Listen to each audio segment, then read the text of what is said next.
어떤 시나리오로 가는 것이 유리했는지 이 부분을 살펴보도록 하겠습니다.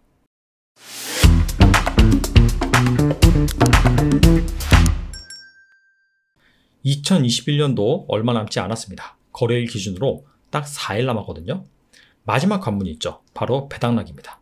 배당락은 배당을 받을 권리가 사라지는 날을 뜻합니다.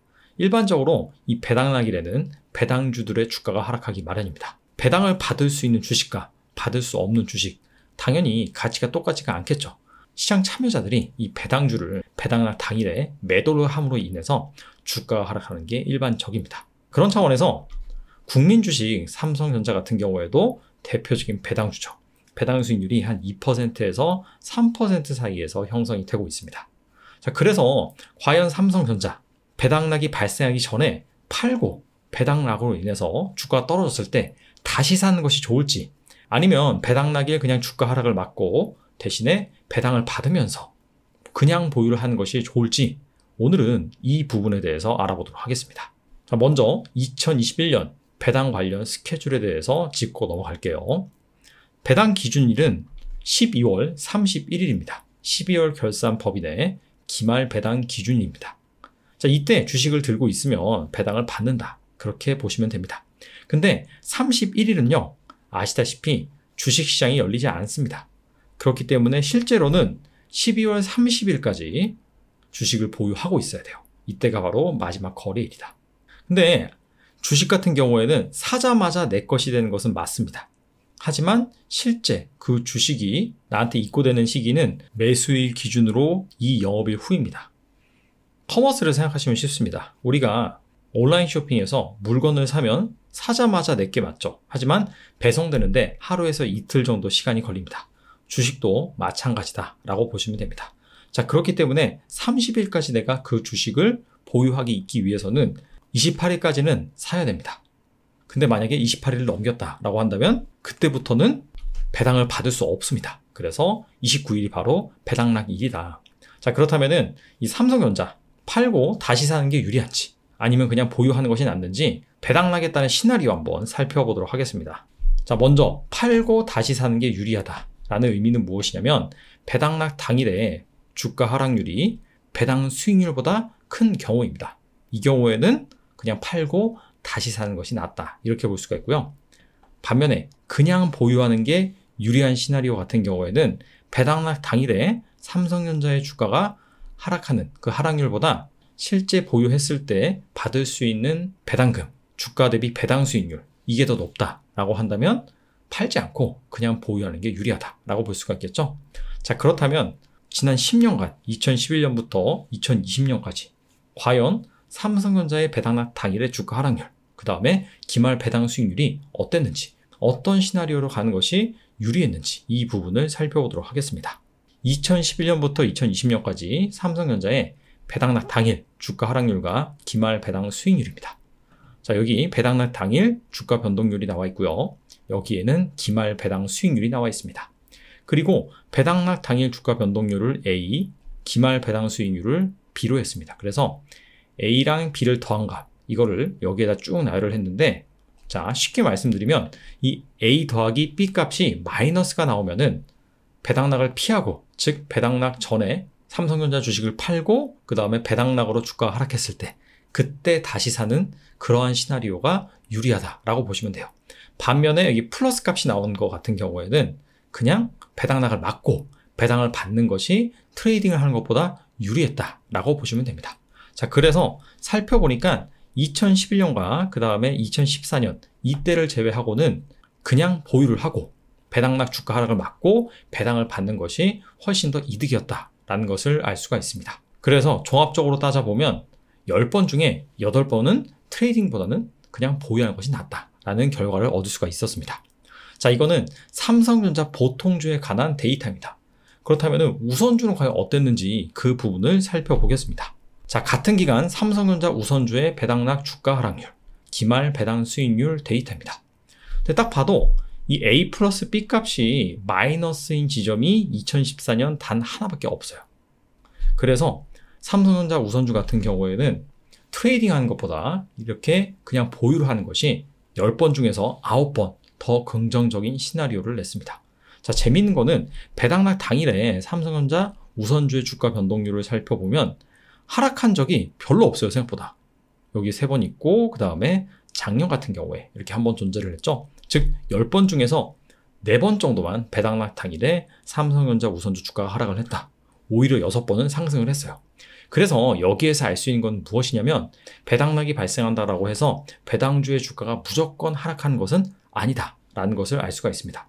왜냐하면 이거는 그냥 배당 수익률만큼 주가가 인위적으로 하락하는 것이 아니라 시장에서 그냥 그 주식을 팔기 때문에 하락을 하는 것입니다. 근데 만약에 배당락 당일에 삼성전자와 관련된 호재 아니면 아시아 증시와 관련된 그런 호재가 발생을 했어요. 자, 그렇다면은 이 배당락과 상관없이 매수세가 유입되다 보니까 오히려 이렇게 상승하는 케이스도 종종 존재를 했다라고 볼 수가 있겠죠. 자, 지금까지 이 삼성전자 배당락을 피하고 이렇게 트레이딩을 해서 사고 파는 것이 좋을지 아니면 그냥 배당락을 막고 배당을 받는 것이 좋을지 알아봤는데 좀 더 확장을 해봐서 다른 주식은 어떨런지 그 부분도 한번 살펴보겠습니다.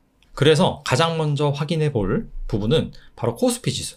자, 코스피 지수의 배당락 당일의 지수 하락률, 그 다음에 코스피 지수의 기말 배당 수익률, 이 두 변수를 한번 비교해 보겠습니다. 참고로 이 코스피 지수의 연간 배당 수익률 데이터는 구할 수가 있는데 기말 배당 수익률 데이터는 따로 구하지 못했습니다. 그래서 연간 배당 수익률 데이터에 95%를 적용을 했어요. 그거를 기말 배당 수익률로 간주를 했습니다. 왜냐하면 상장사 중에서 중간 배당을 지급하는 업체가 5% 미만입니다. 게다가 중간 배당보다는 당연히 기말 배당을 더 많이 주는 그런 케이스가 많아요. 그래서 이렇게 코스피 지수의 기말 배당 수익률을 추정을 했다라고 참고를 하시면 됩니다. 자, 코스피 지수 같은 경우에는요, 배당락 당일 지수 변동률, 기말 배당 수익률 다 더해보니까 다 플러스 값이 나왔어요. 자, 이 얘기는 뭐죠? 배당락을 피하기 위해서 배당락 전에 매도를 하고 배당락으로 인한 지수 하락이 발생을 했을 때 사는 그런 시나리오보다 그냥 트레이딩 하지 않고 보유한 그런 시나리오가 100% 좋은 결과를 발생을 시켰다라고 볼 수가 있습니다. 이번에는 배당주 케이스를 살펴보겠습니다. 우리나라의 대표적인 배당 지수 두 가지가 있죠. 코스피 고배당 50 지수가 있고요. 코스피 배당 성장 50 지수가 있습니다. 둘 다 이 배당주를 대표하는 지수다 라고 볼 수가 있습니다. 자, 코스피 고배당 50 지수, 코스피 배당 성장 50 지수 같은 경우에는 이 배당 수익률 데이터를 구할 수 있는 시기가 2014년도부터예요. 그래서 10년을 못하고 한 7년 정도, 그 정도의 값만 제가 가지고 와서 비교를 해봤습니다. 자, 그래서 코스피 고배당 50 지수 먼저 살펴보니까 이 A랑 B랑 더한 값, 즉 배당락 당일 지수 변동률과 기말 배당 수익률, 이 두 가지를 더한 값이 마이너스였던 적이 2번, 그 다음에 플러스였던 적이 5번이 있습니다. 자, 아무래도 이 고배당 50 지수, 배당 수익률이 높은 그런 종목들로 구성되어 있다 보니까 확실히 이 배당락 당일에 주가 하락률이 상당히 가파르게 나타난 것을 알 수가 있죠. 자, 그럼에도 불구하고 만약에 이 배당락을 막고 배당금을 받았다라고 한다면 오히려 긍정적인 케이스가 더 많았다. 그래서 총 7번 중에 5번이 트레이딩을 하는 것보다는 그냥 보유하는 것이 더 수익률 관점에서는 긍정적인 결과를 낳았다라고 볼 수가 있습니다. 자, 이번엔 코스피 배당 성장 50 지수 한번 살펴보겠습니다. 코스피 배당 성장 50 지수 같은 경우에는 자, 놀랍게도 그냥 배당락을 막고 보유한 것이 이 트레이딩을 하는 것보다는 7번 중에 7번 100% 나은 결과를 얻었다는 것을 알 수가 있습니다. 정리해 보겠습니다. 삼성전자 같은 경우에는 보통주, 우선주 상관없이 이 배당락을 피하면서 트레이딩하는 것보단 그냥 배당락을 막고 대신에 배당을 받는 것이 훨씬 더 유리하다라는 것을 알 수가 있었어요. 근데 이건 비단 삼성전자뿐만 아니라 코스피 지수도 마찬가지로 그랬고요. 그 다음에 대표적인 고배당 지수 2개, 코스피 고배당 50 지수, 코스피 배당 성장 50 지수 같은 경우에도 마찬가지 결과였습니다. 그냥 트레이딩을 하는 것보다는 배당락을 막고 배당을 받는 것이 수익률 관점에서는 유리한 케이스가 더 많았다라고 결론을 지어볼 수가 있어요. 그래서 여러분이 지금 배당주에 투자하고 있다라고 한다면 이거를 배당락 전에 그냥 팔아서 주가 하락을 피할 것인지 아니면 그냥 배당락을 막고 대신에 배당을 받을 것인지 고민하신 분들이 있다면 자, 통계에서 증명이 됐듯이 그냥 배당락을 막고 배당을 받는 것이 더 유리한 시나리오다라는 것을 여러분들이 잘 기억을 하셨으면 좋겠습니다. 물론 여기에서는 다른 변수는 고려되지 않았습니다. 이를테면은 배당을 받으려고 그 전에 주식을 팔지 않고 배당락을 맞았는데 뭐 갑작스럽게 매크로적인 충격, 오미크론의 치명률이 높아졌다.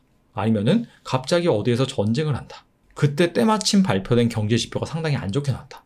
자, 그렇게 된다면은 배당락 당일에 주가가 훨씬 더 많이 빠질 수가 있겠죠.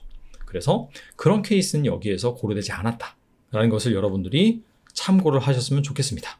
그리고 뭐 삼성전자, 코스피, 고배당 지수 여러 가지 케이스를 살펴봤는데 이게 사실 머리를 좀 써서 정말 배당락을 피하고 샀다 팔았다 이렇게 된다면은 그냥 배당락을 맞고 배당을 받는 것보다 더 좋지 않을까? 자, 이렇게 한번 생각을 해볼 수가 있는데 잔머리를 굴려서 트레이딩을 한다. 근데 이걸로는 사실 돈 벌기가 쉽지 않다. 자, 그런 정보도 추가적으로 얻어갈 수 있는 결과였다라고 말씀을 드리고요. 자, 아무쪼록 배당주에 투자하시는 분들 많을 거라고 생각을 하는데 이 영상이 도움이 됐으면 좋겠네요. 성공 투자하셨으면 좋겠습니다. 감사합니다.